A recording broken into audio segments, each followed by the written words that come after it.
Yeah, look at that. Amazing. All right, welcome to the Practical Pistol Show. My name's Ben. We're here to answer your shooting questions. On deck today, Mr. Nick Yantola. Hey Say guys. hello. I used to call you Nick the Dick, but then so many people from your club were like, no, he's really nice. Oh, fuck you Well, guys. I finally figured out who the doctor you're talking about was. It was not who I thought it was. It never is it? I know the guy. I did not know he was a doctor. So learn something new every day. There you go. And Chick, Hello. our crazy Korean guy. Chick? Who's Chick? That's you, aren't you, Chick? No, it's not. Cheek? Hi, Chick. You're kind of a chick. I don't know. All right, gentlemen, let's get to the questions. That's what everybody's here for. So, well, goddamn, this is a long question, but I do my best. All right, background B-class production. I've heard a saying that live fire confirms that dry fire was done correctly, or something to that effect. Is there anything that you or the panel do to confirm that the live fire practice was done correctly and is transferred into a match setting? My approach to any match is to treat it like a major and just observe the shooting while I'm there. Then after the match, review footage and bring in thought and analysis. Is there any value to focusing on a general topic while at a local match that aligns with my current training goals? For instance, I've been practicing transitions a lot in dry fire and live fire. Should I give that topic a little more mental focus and imagery during my walkthroughs at a local match, or is the confirmation that the live fire practice I've been doing has made it into my match performance when I'm able to resemble my practice without any extra thought? This approach obviously goes against the approach of treating every match like a major and brings the local match down to more like a practice match. Thanks. Okay, that's a little complicated, but good question, I think. Mr. Kim, what are your thoughts on that? So, it seems like there is actually kind of two parts question. The second part, the part that he was saying, uh, it sounds like he's expecting to practice in live fire, and things that happens in live fire would automatically happen in the match. For me, no. First, you do train in live fire, and then you should have the knowledge. If you have the timer, you should know what time you can shoot, what splits you can shoot, transition time, whatever like that. So you have that knowledge from the training, and then also you have to be able to identify where you can apply in the match scenario. So if if he was, for example, he mentioned about transitions. So if he practiced transition in live fire, and when he goes to the match, he has to see if he was practicing wide transition. He has to see where is the wide transition each stage, and also he has to actually think about what he did in live fire to have faster time. So basically, in his walkthrough, he should be able to uh, just copy paste what he did in the live fire when he actually shoots in the match. So it's not like something that you just automatically happens when you first train. Maybe down the line, after a couple months of training, it'll happen probably automatically. But when you first train about, let's say, transition or draw, you actually consciously have to program that in your walkthrough. And also, it is a very good idea analyzing after the match, maybe looking at the video footage and maybe going back to your memory and then what kind of mess up, what kind of process you make a mistake. So actually identify what was your mistake from the match. It is not really a good idea doing it in real time in a match. Like you're shooting, you make a mistake, and saying F words and like giving up in the middle of the stage doesn't really help you to fix that problem. He just said F words. Which word Yeah, is that? a lot of them, all of There's them, there all is there's fuck, there's faggot, there's what else? The more words you say, the better off you are, I think. I'm with you. Vocabulary is important. It's a sign of intelligence to have a big vocabulary. That's why I know about 6 words. Anyway, carry on, Kim. I think that's about it. Was there more? No, I don't know. I think you hit it out of the park. It kind of reminds me of one time I was in a class with a guy. We worked on wide target transitions, and this dude transitioned like a robot. And I'm not referring to the precision and beauty of robots, more like he looked very stiff when transitioning, especially on wide stuff. You know, not Yeah. not fluid at all, and worked on some technique changes. And in practice, just on a drill, just isolating that one thing, he got really good at doing wide transitions. But then when he walked over and did a stage, I watched him doing his walkthrough, and he did his old technique in his walkthrough, and then when he shot it live, of course, he did his old technique. And just like you're saying, like you can learn a new technique or a better technique, but when you walk through the stage, you have to call upon that training and call on that experience and apply your training to the actual match. And if you don't do that, you're not going to get anywhere. Yep. You're making good points, Kim. All right, Nick. I know Kim did a great job with it. Maybe you have something you can add. Yeah, I think obviously you guys covered it pretty well, but one thing I'll add is that if you're practicing hard enough, you're practicing often enough, you're practicing the right way, you have a subconscious feel of whatever particular operation is supposed to be, transition, whatever it is. So you know when you're shooting a club match whether or not you did everything the right way. And if you don't have a feel for that, in my opinion, you probably need to go back and maybe train harder.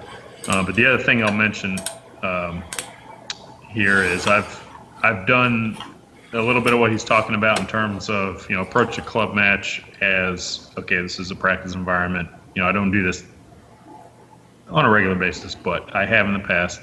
Approach a club match as a practice environment and think mentally before the stage, I'm going to focus on this or that. And one thing I like to do, and you can do this with technology now, but I used to take my personal timer, hand it to the RO, and just say, keep up with me. I want to see every shot here, run the stage, drive it back, and then I'll see what did I do on this transition or this operation that was in a match type environment, not practice. Is it matching up with what I'm doing in practice? And chances are there's going to be some kind of delta there versus my greatest run in practice, obviously. But that's one way you can keep tabs on what am I doing in more of a match type situation and make sure it's aligning with practice. So that's the only thing I'll add. Well, I mean, one thing I probably should say is the way he words the question is how do I know that my live training is translating to a match? And you might think you shoot a fucking match, dipshit. Duh. You might think that, but when you get good, when you get to a fairly high level, improvements are slower. They're more gradual. And matches are always different. So it's actually very difficult looking at match results to suss out sort of, are you improving? Are you not? Over a short timeline. If it's over like a period of 3 months or 6 months, it's difficult to tell if you're improving with you shooting against the same crowd because like you could tag a no shoot. You could just make a dumb mistake and tag a no shoot, and that's a 25-point swing in your match score. And at in a small club match, that's going to be a really big deal. And maybe other guys you shoot against, do a lot better than they would otherwise. Maybe there's a couple stages in the match that are different to what you normally shoot in that match. Maybe you go to a match that's a bunch of close targets and it compresses the results. It actually is kind of difficult to tell if you're improving relative to other people if you're already good and you're not working at it over a long timeline. Does that make sense? Yeah, you have to find the most consistent people you can locally, almost regardless of what division or class they're in. You just want to find the most consistent people, measure yourself against them to see if you're improving. I think that's the best you can do at a club level. Yeah, all right, absolutely. Let's get to the next question. I have a question about staying low during longer arrays. I think it means long range target arrays. If I come into an array that has more than 2 targets, or the targets are more difficult, I have a tendency to start standing upright as I shoot. While this might not waste time entering the array, I'm having to lower my body as I leave, wasting time. Is there any ways you could recommend to train this away other than practice not standing up? Because I tried that, and so far that, 3 years in, hasn't worked. Here's my most recent major match video. You can see that I pop up during long or hard arrays. Thank you. All right, he attached a video. I watched it. Nick, you watched it. Kim, did you watch it? I did. All right. Well, I don't know that the video is really necessary, but anyway, Kim, do you have any insights on this? How can he not do that? How does he practice not standing up? So first, I watched the video and then I see he's actually standing up a little bit in between transitions. So if somebody comes low and starts standing up while shooting, but if you stand up in between transition when you're not actually shooting, so the gun is not on the target in transition, right? Then I don't think that's really a bad thing, because your gun is not on the target anyways. Then you can probably stand up and using that time where you're not actually shooting the target. But I think where it can make a difference is when you actually engage target and the dot or front sight is on the target and then stand up together, then your dot or front sight will come up on the target. So it may not be as accurate as not standing up at the first place. So I think this guy, I don't think he's actually standing up a lot as he's shooting, but he's standing up in between transition. So I don't think he has to worry about it that much.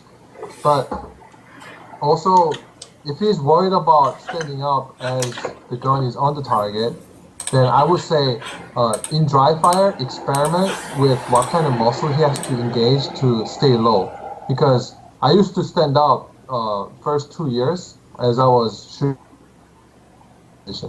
But how I fixed that is I actually, as I try not to come up, I found that I have to use my leg muscle to actually pull my body stable in a low position. So basically experiment and find what kind of muscle you're using. Basically it's your glute muscle and your leg muscle, thigh muscle, I think. So he has to keep engaging that muscle if he really wants to do it. But as I look at the video, he doesn't really need to, in my opinion. Yeah. All right. Well, I'll say this. Watching his video, yes, he does pop up a little bit into position. I agree with you, Kim. It's not a huge deal, but this guy's pretty high level. So anything he's working on at this point is not going to be a huge deal. It's going to be a little thing. He's working out the details, and I get it.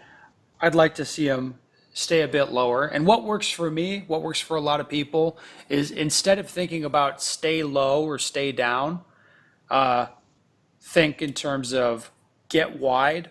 So if you widen out your stance with your feet, it does keep you down a bit lower, and it's something positive that you can think to do, like, hey, spread your feet out instead of, don't stand up, dumbass. All right. So it's a device that works pretty well for me.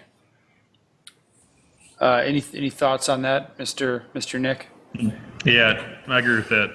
All that in general. There's a couple drills I've done in the past personally in pursuit of this particular end. One of them is just a straight line of vertical barrel stacks, and I'll put targets on each side and just, I will not put a large array of targets. And I know that's particularly what he's talking about is a large array, but so maybe he needs to do this a large array, but I'll put, 1 or 2 targets on each side and make sure I'm moving like through the barrel. So I'll move, like if I got a line of say four like barrel stacks in a row, I'll shoot a target on one side, get through to the other side of the barrel, shoot another target, get through to the other side of the next barrel stack, shoot another target. I don't know if this is making sense, but I'm basically moving forward or back, shooting targets, moving, and just, to do that in a quality time is, you kind of have to stay low. So it's really kind of emphasizing that skill. The other thing I was going to say that I do that you have to really kind of focus on staying low to get a super quality time is just a box drill where you're getting from 1 to 2, 3, 4 boxes, however many that you have. Get into the box, shoot a target, get out of the box, get to the next box, shoot a target. Again, that kind of emphasizes that really in and out time limit there. But yeah, I agree. After watching the video, I don't know that that's really the low-hanging fruit for this guy, if he has any really low-hanging fruit at this point. No, I mean, you watch him shooting, Yeah. like, the guy's pretty strong. Yeah, those little pieces of time, I don't think are making and breaking his scores at this point. So, just in general, I wouldn't choose that to focus on if it were me. But that's what I get. Well. All right, well, thank you so much, Nick. Kim, I don't suppose you have anything to add to that, do you? Maybe I can share one thing. So when I I was love trying it to when you share develop things. not standing up, so what I did, I call it bar hopping drill. It's called bar hopping drill. So in my dry fire, I have a target stick. So I have a long target stick from Home Depot. So that's really long, so I can probably.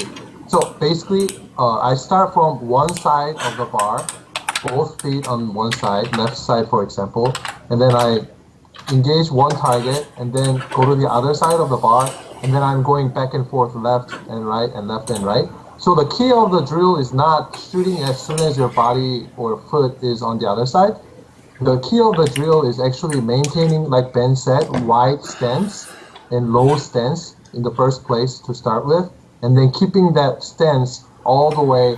I usually go left, right 5 times. Left, right, left, right, kind of like that. And then I videoed myself and then actually see myself keeping that head level at the same level instead of my head going up or down, anything like that. So that's a great drill. Okay. I Okay. had tripod. Okay, well, thank you, Kim, for coming on, and Nick, can't wait. Another great podcast. Thank you guys so much. All right, listeners, if you have a question, go to benstegger.com. Send me your question. We'd love to answer it for you. Yeah, that's pretty much it, huh?